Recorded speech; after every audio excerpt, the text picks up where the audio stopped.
स्वागत है आप सभी का।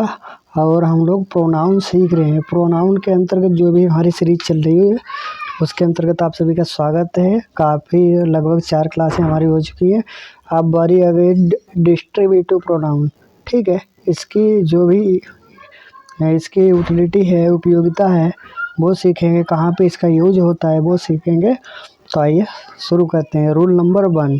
ठीक है, डिस्ट्रीब्यूटिव प्रोनाउन। ठीक है, इसके ऊपर हम लोग चर्चा करते हैं, सीखेंगे। Rule number 1, either.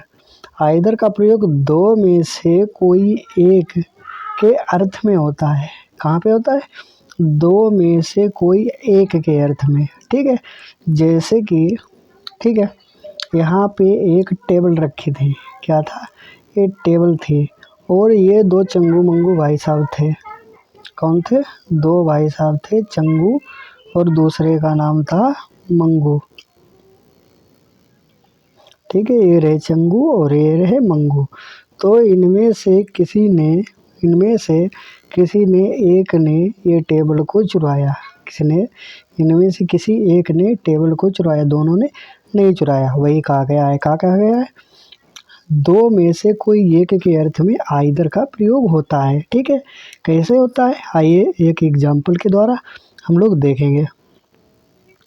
यहाँ पे पहला कहा गया, either of these 3 friends is naughty. ठीक है, आइदर ऑफ दीज 3, इनमें से 3 मित्र इज नॉटी, क्या है? शरारती हैं। तो यहाँ पे दो में से किसी एक के अर्थ में होता है और यहाँ पे तीनों की बात कर दी गई। तो क्या हो गया? पहला टेंस गलत हो गया। अब दूसरा टेंस देखते हैं। दूसरा सही है गलत? Either of these 2 pens is red. ठीक, इनमें से जो 2 पेन है ना वो लाल हैं।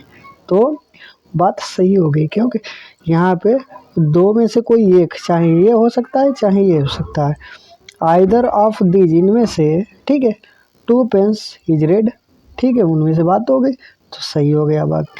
आइए आगे देखते हैं।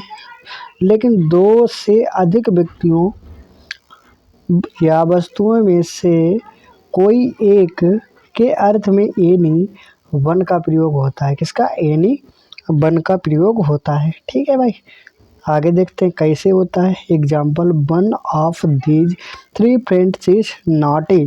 ठीक है, तो यहाँ पे 1 ऑफ दीज, इनमें से, ठीक है, इनमें से 3 फ्रेंड्स नॉटी, क्या है? शरारती हैं। आगे देखते हैं रूल नंबर 2 क्या कहता है। और ये बहुत ही इम्पोर्टेंट या कहेंगे टेंसों का टेंस है। ठीक है, क्या कहा गया भाई? नाइदर का प्रयोग दो में से कोई भी नहीं के अर्थ में होता है। नाइदर का प्रयोग कहाँ पे होगा? दो में से कोई नहीं के अर्थ में होता है। कैसे होता है आइए देखते हैं। एक एक वाक्य, एक एक चीज़ जो है ना बहुत ही उपयोगी है। ये आपको टार्च लगा के ढूंढेंगे फिर भी नहीं मिलने वाली है। ठीक है भाई, आगे देखते हैं। Neither of these 2 girls is active. ठीक है, इनमें से, नाइदर ऑफ दीज, इनमें से 2 गर्ल है ना, इज एक्टिव। ठीक है, क्या कहा गया है? इनमें से 2 गर्ल है ना, एक ये लड़की रही, एक ये रही और एक ये रही। क्या रहा? एक ये लड़की रही और एक ये लड़की रही। ठीक है भाई, तो इनमें से कोई भी एक्टिव नहीं है। ठीक है, नाइदर ऑफ दीज 2 गर्ल, 2 लड़कियां थी ना, उनमें से इज एक्टिव, तो कोई एक्टिव नहीं है। नाइदर का मतलब नहीं है। ठीक है, आगे देखते हैं। लेकिन 2 से अधिक व्यक्तियों या वस्तुओं में से कोई भी नहीं के अर्थ में नॉन का प्रयोग होता है। क्या? नॉन का प्रयोग होता है। कैसे होता है? Neither of these 4 sons looked after him. तो क्या कहा? Neither of 4 sons looked after him. तो यहाँ पे क्या हो गया? नाइदर का प्रयोग ना लग के नॉन का प्रयोग हो जाएगा बस। नॉन ऑफ हिज 4 सन। ठीक है, 4 पुत्रों में से लुक्ड आफ्टर हिम। ठीक, आफ्टर का मतलब होता है बाद। आगे देखते हैं। Use of reciprocal pronoun. जो रिसिप्रोकल प्रोनाउन होता है ना, इसको बारे में देखते हैं और क्या बताता है। ईच अदर तथा वन एनोदर, ईच अदर तथा वन एन अदर। तो देखते हैं ईच अदर और वन एन अदर का प्रयोग करके कहाँ पे इसका प्रयोग होने वाला है। ठीक है, रेसिप्रोकल प्रोनाउन कहते हैं ये पारस्परिक संबंध को व्यक्त करते हैं। किसे? संबंध को। जैसे कैसे भाई संबंध होगा, आइए देखते हैं। ईच अदर का प्रयोग दो व्यक्तियों वस्तुओं के लिए होता है, जबकि वन एन अदर का प्रयोग दो से अधिक व्यक्तियों अथवा वस्तुओं के लिए होता है। ठीक है, एक बार फिर, ईच अदर का प्रयोग दो व्यक्तियों या वस्तुओं के लिए होता है, जबकि वन एन अदर का प्रयोग दो से अधिक व्यक्तियों अथवा वस्तुओं के लिए होता है। कैसे होता है? जहाँ पे ईच अदर आएगा वहाँ पे दो व्यक्तियों की बात होगी, चंगू मंगू वाली बात, दो व्यक्तियों अथवा वस्तुओं की बात होगी। लेकिन क्या होगा, जब वन एन अदर आएगा दो से अधिक व्यक्तियों की बात होगी। कैसे? यहाँ पे क्या आया, ये ईच अदर है। क्या है? इसे मान लो ईच अदर है। क्या है? ईच अदर है। ठीक है, अब वन एन अदर क्या है, इसमें देखो चंगू मंगू ठंगू ठंगू और जो ही है बहुत बहुत सारे व्यक्तियों अथवा वस्तुओं की बात आ गई। तो ये क्या होगा, वन एन अदर। क्या हो गया? One another. ठीक है, समझ में आया? आगे देखते हैं। जैसे he was so uptight that his skin knocked one another। तो यहाँ पे क्या होगा, वन another हो गया।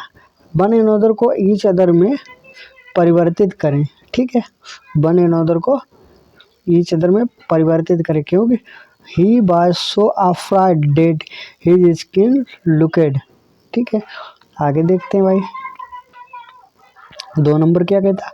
After the farewell the student of student awed each other goodbye. ठीक है, ईच अदर जब लग रखा है ना, वन एन अदर में परिवर्तित कर दें, क्योंकि यहाँ पे बहुवचन की बात हो रही है, बहुत सारे लोगों की, स्टूडेंट्स की बात हो रही है। आगे देखते हैं। ये भी भाई प्रोनाउन हमारा खत्म हुआ। आगे डिमोन्स्ट्रेटिव प्रोनाउन। ठीक है, डिमोन्स्ट्रेटिव प्रोनाउन क्या कहता है?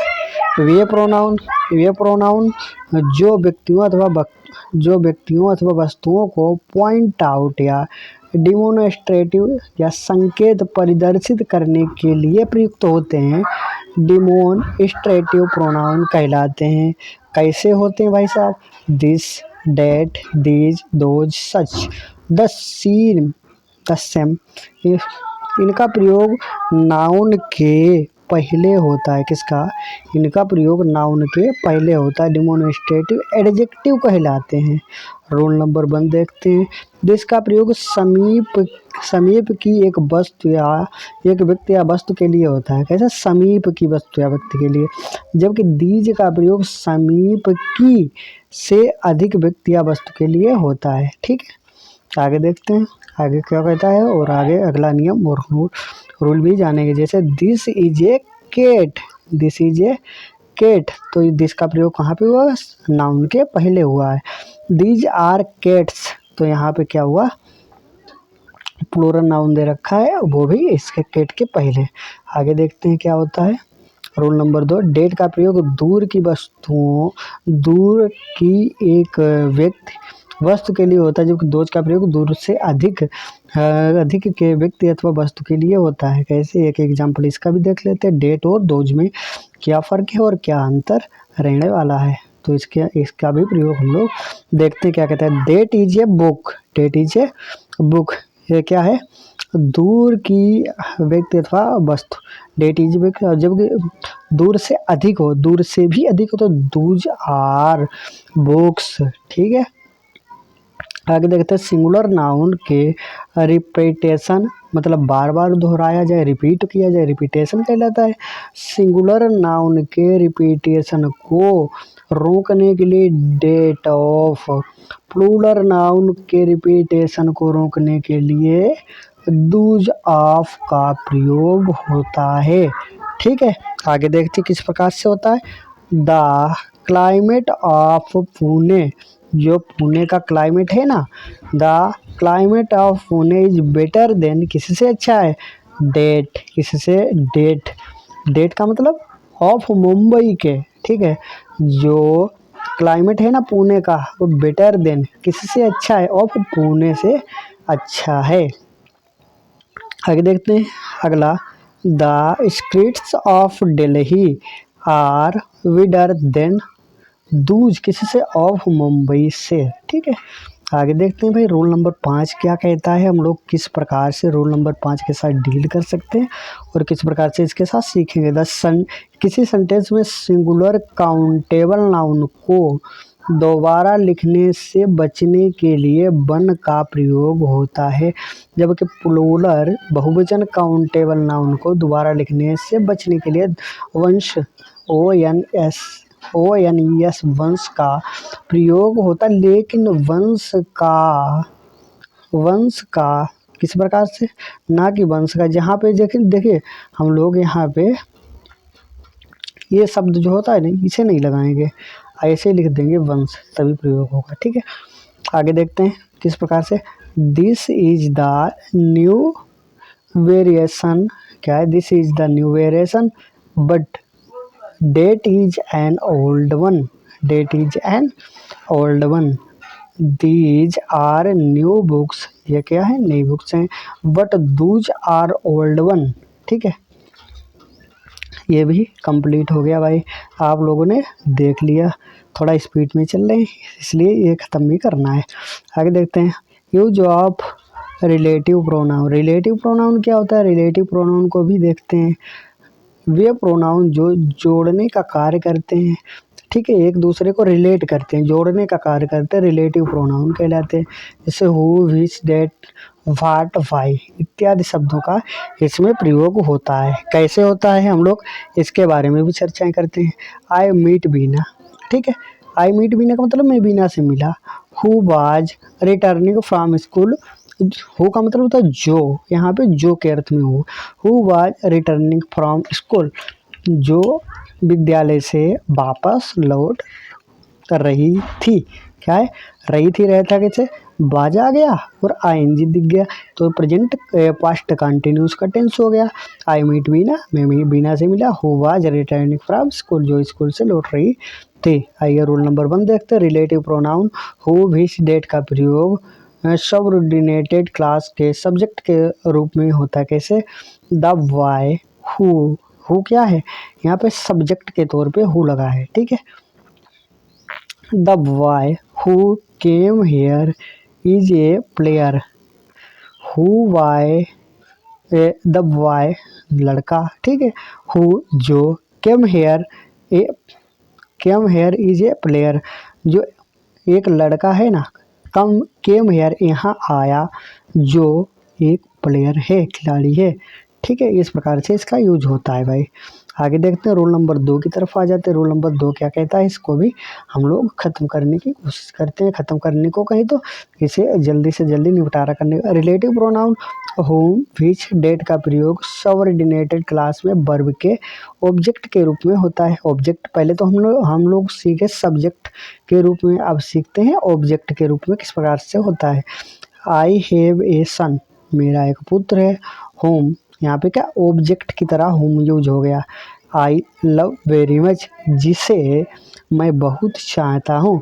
ठीक है, रोल नंबर 3 देखते हैं। अगर एंड से जुड़ कर दो एंटेंसडेंट का प्रयोग हो, जिसमें से एक मनुष्य तथा दूसरा जानवर या वस्तु हो, तो इसके रिलेटिव प्रोनाउन डेट का प्रयोग होता है। ठीक है, आइए, जानवर मनुष्य मतलब अलग अलग होना चाहिए तभी इसका प्रयोग होगा। The man and his dog, देखिए एक तो मैन है, दूसरा डॉग है, उसका कुत्ता। ठीक है, the man and his dog, एक व्यक्ति और उसका कुत्ता, तो किसका प्रयोग होगा, डेट। जोड़ने के लिए किसका प्रयोग करेंगे, डेट का प्रयोग करेंगे। फिर आई सा, मैंने देखा, स्टडी मैंने कल, हैव बीन किडनैप। ठीक है, इस प्रकार से रोल नंबर 4 की तरफ आ जाते हैं। रोल नंबर 4 क्या करते हैं, सुपरलेटिव डिग्री के बाद डेट का प्रयोग होता है। कैसे होता है, डिग्रियां कितने प्रकार की होती हैं, डिग्रियां 3 प्रकार की होती हैं। फिर से डिग्रियां कितने प्रकार की होती हैं, डिग्रियां भाई साहब डिग्रियां 3 प्रकार की होती हैं। कौन सी होती है, पॉजिटिव डिग्री, कंपैरेटिव डिग्री और सुपरलेटिव डिग्री। तो यहाँ पे कौन सी डिग्री की बात करी जा रही है? यहाँ पे सुपरलेटिव डिग्री हमें सिखाई जा रही है। क्या कहा जाता है? आगे देखते हैं। सुपरलेटिव डिग्री के बाद देन का प्रयोग होता है कैसे? Mister Mishra is the most, mister Gupta is the most, कहाँ चले गए? Laborious man that I have ever seen, मतलब सीन मतलब देखा। ठीक है, आइए आगे देखते हैं। रूल नंबर 5, देन का प्रयोग भी हमने सीख लिया सुपरलेटिव डिग्री में। आल का प्रयोग व्यक्ति के लिए, आल का प्रयोग व्यक्ति के लिए हो तो इसके बाद हु डेट का प्रयोग होता है, ना कि होम और विच का, होम और विच का प्रयोग नहीं होता है। आइए देखते हैं आगे। आगे क्या कहता है? आल हु डेट, यहाँ पे हु लगाएं या डेट लगाएं, ये कन्फ्यूजन होती है। देखते हैं। All who that are interested to do this work can start now. ठीक है, तो यहाँ पे किसका प्रयोग? दो में से किसी एक का हो सकता है, किसी का भी कर दो। ठीक है, आल का प्रयोग वस्तुओं के लिए हो तो इसके बाद डेट का प्रयोग होता है। हु, होम, विच का नहीं प्रयोग करते हैं। किसका प्रयोग? डेट के लिए, वस्तुओं के लिए। आल का प्रयोग वस्तुओं के लिए हो तो डेट का प्रयोग करेंगे। All that glitters is not gold. ठीक है, जो ग्लिटर्स है ना वो गोल्ड के, ये तो वस्तुओं के लिए हो गए तो डेट का प्रयोग कर दिया। नोट, आल अनकाउंटेबल नाउन के बाद डेट का प्रयोग होता है जिसकी गिनती नहीं की जा सकती है। आल द मनी, मनी की गिनती की जा सकती है, पता नहीं कितना धन होगा। डेट आई गेव हर, उसे दिया। हैज बीन स्पेंट, खर्च करने के लिए। ठीक है, आगे देखते हैं। Everything, nothing, the only, any, all, everyone, non, nobody, much, little, the same, the few, the little के बाद डेट का प्रयोग करते हैं। इतने शब्द आप याद रखिएगा, इनके बाद डेट का हम लोग प्रयोग कर देते हैं, जो कि इस ब्रैकेट के अंदर हमने शब्दों को डाल दिया है। ठीक है, जैसे my father has given me everything that I need, मेरे पिता ने क्या दिया? बहुत सारी चीज़ें दी जो हमें ज़रूरत थी। आइए देखते हैं। This is the only pen, ये सिर्फ वही पेन है। कौन सा? डेट आई बॉट यस्टरडे, जिसे मैंने कल खरीदा था। ठीक है, आइए देखते हैं। My wife has spend the little money, मेरी पत्नी ने क्या किया? मेरे धन खर्च किया। कैसा धन? आई गेव हर, जो मैंने उसे दे रखा था, दिया था। ठीक है, 8 नंबर पे आ जाते हैं। 8 नंबर क्या कहता है? वर्ब के स्पष्ट होने पर द सम प्लस नाउन के बाद डेट का प्रयोग करते हैं। कहाँ पे करते हैं, किस प्रकार से करते हैं, देखते हैं। This is the same man that decided me. ठीक है, this is the that same man, ये वही सेम मैन है जिसे डिसाइड मैंने किया। ठीक है, आइए देखते हैं आगे क्या कहा गया है। Use of interrogative pronoun, interrogative pronoun का प्रयोग कहाँ पे होता है और किस प्रकार से हम लोग करते हैं, इसे देख लेते हैं। और किस प्रकार से इसका यूज होता है। वे प्रोनाउन जो प्रश्न पूछने के लिए प्रयुक्त होते हैं इंट्रोगेटिव प्रोनाउन कहलाते हैं। जैसे इंट्रोगेटिव में क्या होता है? हमेशा प्रश्नों को पूछा जाता है, ये कैसे हुआ, क्या हुआ, क्यों हुआ, किस लिए हुआ, इन सभी को इंट्रोगेटिव प्रोनाउन के अंतर्गत फेंक दिया जाता है। हु, होम, हुई, व्हिच इंट्रोगेटिव प्रोनाउन के अंतर्गत आते हैं। इसके अंतर्गत व्हाट भी आता है और भाई भी आता है। ठीक है, आइए रूल नंबर 1, ए बी तथा सी को ध्यान से देखिएगा। ए क्या है? हु का प्रयोग सब्जेक्ट का पता करने के लिए होता है। हु इज प्लेइंग, कौन खेल रहा है? सब्जेक्ट का पता लगाएगा कौन? हु लगाएगा। होम का प्रयोग ऑब्जेक्ट का पता लगाने के लिए किया जाता है। हु हैज इनवाइटेड, किसे इनवाइट किया गया है। ठीक है, हुज का प्रयोग मालिक का पता करने के लिए किया जाता है। जैसे बुक इज दिस, ये बुक जो है किसकी है, इसके मालिक का कुछ पता नहीं है, तो हुज का प्रयोग किया जाता है। रूल नंबर 2 पे आ जाते हैं। रूल नंबर 2 आखिर क्या कहता है, इसे भी हम लोग देख लेते हैं। रिप्रेजेंटेशन प्लस होम का प्रयोग, लेकिन प्रीपोजिशन प्लस हु का प्रयोग नहीं होता। कैसे होता? By whom was the Ramayana written, Ramayana किसके द्वारा लिखी गई थी? तो क्या है, इसके राइटर का नाम पता कर रहा है। लेकिन प्रीपोजिशन का प्रयोग वाक्य के अंत में करने होने हु का प्रयोग वाक्य के शुरू में होता है। कैसे? Who was the Ramayana written by, Ramayana किसके द्वारा लिखी गई है, तो उसका रामायण के लेखक का नाम लिख दिया जाएगा। तो अर्थात प्रश्न को पूछ रहा है, हु आर यू, आप कौन है। I don't know who are you, मैं नहीं जानता कि आप कौन हो। I don't know who are you, who you are. आइए देखते हैं, जब दो या दो से अधिक में से एक का चुनाव करना हो तो विच का प्रयोग करते हैं। किस प्रकार से करते हैं, एक उदाहरण देखते हैं। हु इज योर ब्रदर, आपका भाई कौन है, इन द क्राउड। ठीक है, अगला देखते हैं विच। यहाँ पे देखिए किसी का प्रश्न नहीं पूछ रहा है, तो कौन है जो के लिए नहीं हो, यहाँ पे विच का प्रयोग करते हैं, तभी ये वाक्य सही हो गया। Which is your brother in the crowd, crowd के अंतर्गत आपका कौन सा भाई है। इसके आगे की क्लास फिर कल होगी, तब तक के लिए बाय, टेक केयर एंड